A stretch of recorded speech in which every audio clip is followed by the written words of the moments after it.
So what can we change? Rick, do you mind if I go Tracer on this? Why? Yeah, you can go Tracer. Cool. Let me try this. It'll be alright. What's up, guys? It's Ligsters here, and welcome to my very first YouTube video as well as Overwatch video.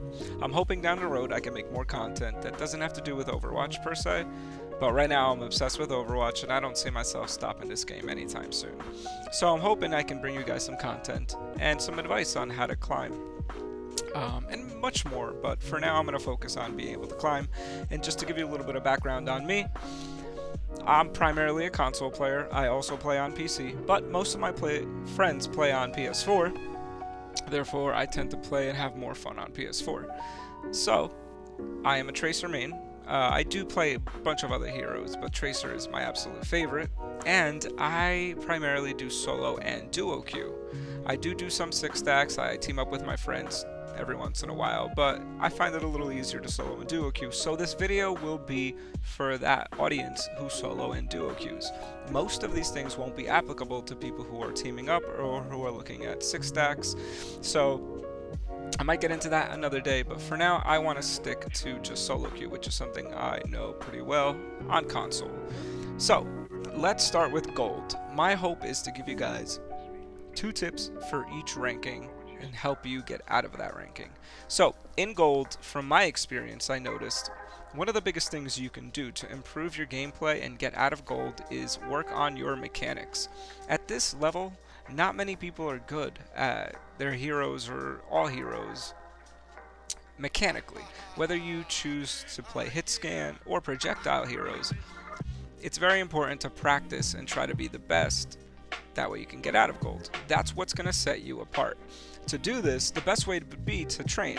Go into training mode, kill those little robots, figure out how your character moves, how your character shoots, especially if it's projectile, figure out how to lead, how to shoot different angles. It's very important.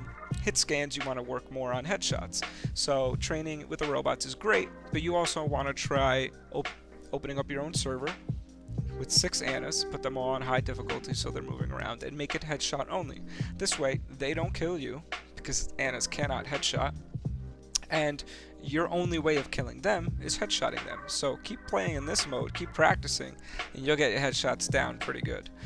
So that's my tip number 1 for gold. Tip number 2, and this is not just going to apply to gold, but I'm hoping this might shift the way you play Overwatch and view Overwatch throughout all your rankings as you move up the ranks, would be to give good and positive vibes. And by this I mean, we all know Overwatch can be a very toxic community. Losing is not fun, it's not pretty, and people start blaming each other. So starting now, especially because of how frustrating and how team-based this game is, and how in gold you won't really encounter too much teamwork, try to maintain good positive vibes. Try to play this game for fun. Not just in gold, for every other rank, but here's where it starts. Here's where you start to dictate how your games play, how your teammates perceive you, and how much fun you're having in the game. Of course we all care about SR, of course we all care about losing, but try to take a step back from that. Try to make sure you're trying to have as much fun as possible. My suggestion for this is, which is what I did, is take breaks when you realize that you're getting tilted. Take some time and continue getting into Overwatch. Amp yourself up for Overwatch. One of the things I did was I started watching, or rewatching at this point, all of the animated trailers. I started to fall in love again with the visual beauty of Overwatch and the storylines and the dialogues that they have and all the fun stuff that Overwatch includes in this game that is outside of just the gameplay. Fall in love with that idea again. Take a break, watch the animated shorts, get pumped up for that one hero that you love, and then get back into it. Have as much fun and have as many good positive vibes as you can possibly have throughout each one of your games. So that's my second tip for gold, and hopefully that continues throughout. I want to make a video regarding just that down the road because I love the psychology behind it. So let's go into platinum. So my number 1 tip for platinum would be to main a carry hero. At this point, you're starting to see that teamwork still continues to be very lacking. So maining a hero that can carry you and your team can get you out of platinum very easily. Luckily, I chose Tracer at the beginning of this game. I knew nothing about her, but she tends to be a carry hero, at least in my experience, in so many different ways. For example, I can take out all the supports, or I can take out whoever their carry hero is a little bit easier than I can with any other hero. This way, I kind of dwindle down who's fighting against us and take away their support and gives us a huge upper hand. But that's just Tracer. Other carry heroes include Soldier and Reinhardt. Soldier can demolish Reinhardt's shields, he can bust through all tanks, he can 1v1 most, if not all, squishies, and he's self-sustainable, just like Tracer. He can heal himself, and he's got some pretty quick movements. So he's another one that you might consider carrying with. Or Reinhardt. Reinhardt is essential, at least at this point in time in the meta, to most maps and most compositions. Things will change, and we'll talk about that down the road, but for now, with the metas that we're noticing, he's very viable. And my second tip for Platinum would be to synergize. Now, as I said earlier, you're not going to get too much teamwork, which means you're not going to get too much microphone talk. So because of this, you might want to start synergizing indirectly. So one example would be me as a Tracer. I have a pulse bomb, I have a couple blinks, and I see that Zarya has her ultimate, right? Her graviton surge. So I want to wait until she uses it. When she uses it, I'll zip around, drop the bomb, and get 2 or 3 kills, and big impact play just by watching and reading and looking at the ultimates on my team. You don't necessarily have to communicate with your team. It absolutely helps, but again, at this level, it's very difficult to do so. So do your best to try to synergize indirectly with your teammates, especially with the ultimates, because this is going to win you so many games, and this is what's going to help you get out of Platinum. So those are my 2 tips for Platinum. Let's get into Diamond. Now, Diamond was the most fun I had playing this game, and I'll get into that again maybe later or in another video. But my number 1 tip for you in Diamond is to believe in your team and to communicate. With this, I'm trying to tell you guys that everyone at this level should be mechanically skilled to play the heroes that they're playing. So start trying to believe in your teammates. Start trying to see that their picks are not throws. Sometimes they're actually really good with that Torbjorn or that Symmetra or that Widow or Hanzo. Try to believe in them and communicate with them. Turn on your microphone, because Diamond levels, people start communicating a lot more than you would in any other level that I've played in, except for Masters, and I'll get into that. That's number 1, believe in your team.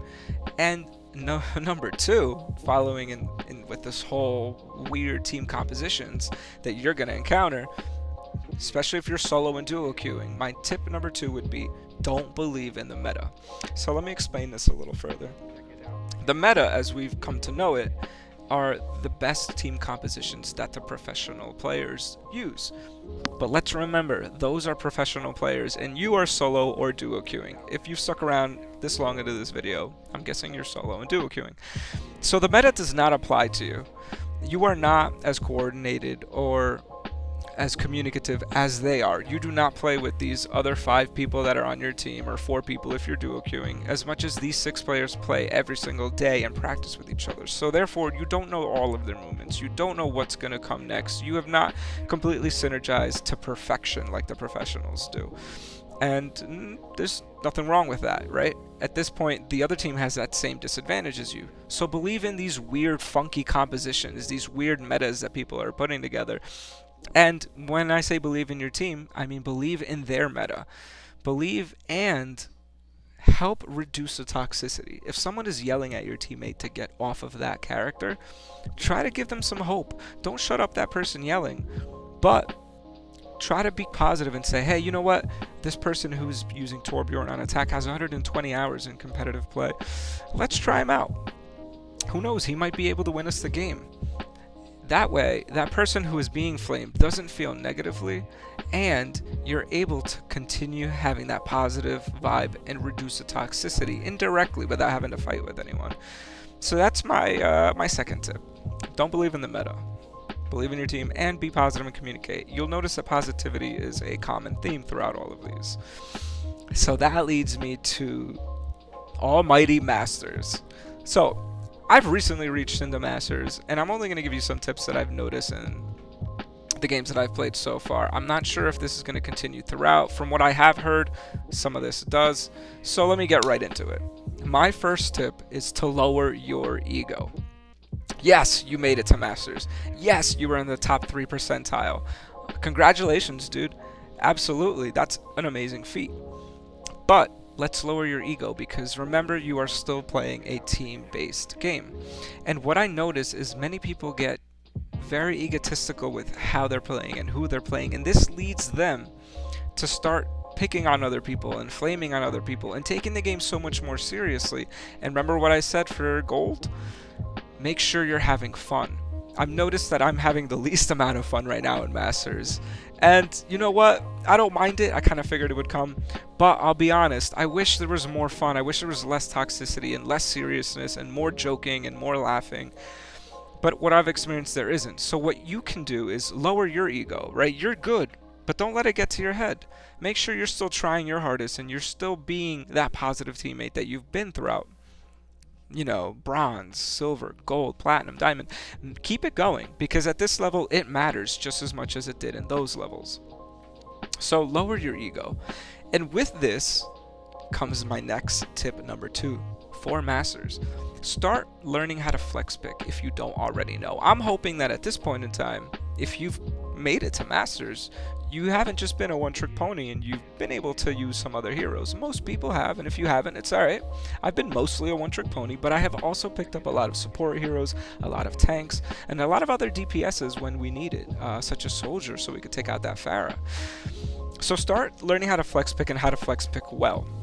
I don't believe in this whole mentality that I've been hearing about either maining one hero or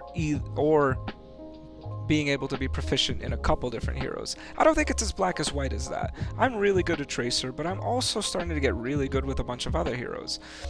I think there's no set rule to this, and I think one of the best things you can do, once you made it to this point, start being proficient at other heroes. And this goes with the ego as well, because you'll notice other people won't switch off of their heroes, and they're going to want you to play certain roles.